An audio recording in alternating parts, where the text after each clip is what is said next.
It's your boy Nashawn Nix on politics. After watching a debate a couple nights ago between Trump and Clinton, I started doing a little research and just going back watching some old debates, going back to Bush Sr.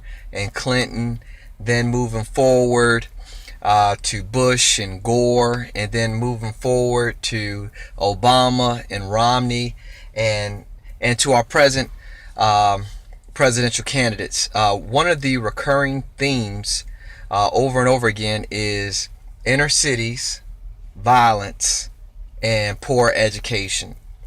And my mind always goes back to slavery and post-slavery. And you got to understand that African Americans were the only group of people that were deprived of productive public education. They were the only group of people that were singled out not to teach how to read.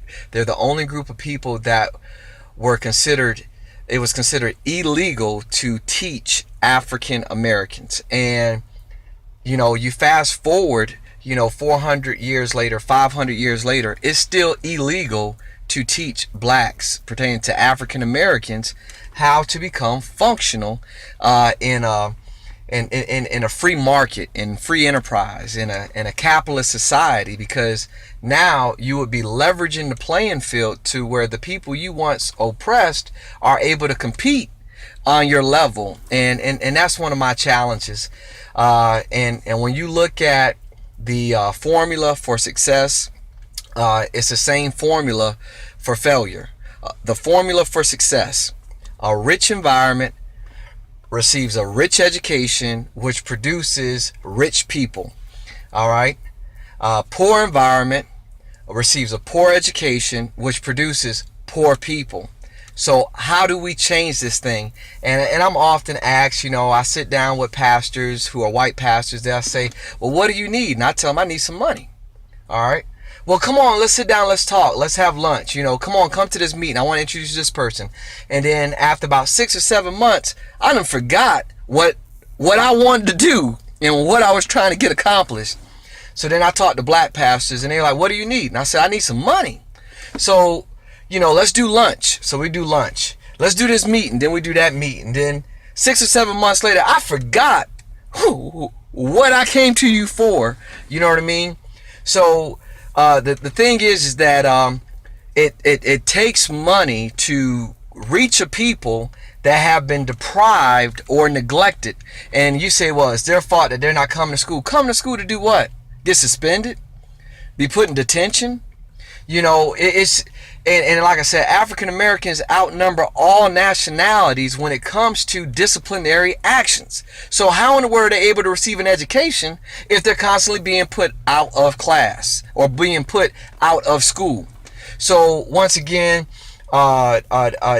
it requires a high intensity, high focus, highly compassionate, educated individuals to reach a people that have been deprived of quality education over the last 500 years.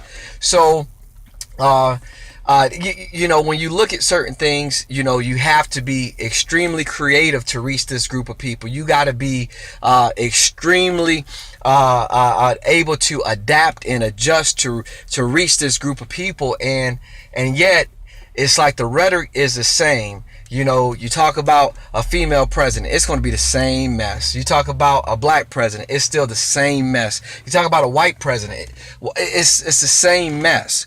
So until we collectively bring our resources together to attack ignorance, to attack foolishness, it's going to be more of the same.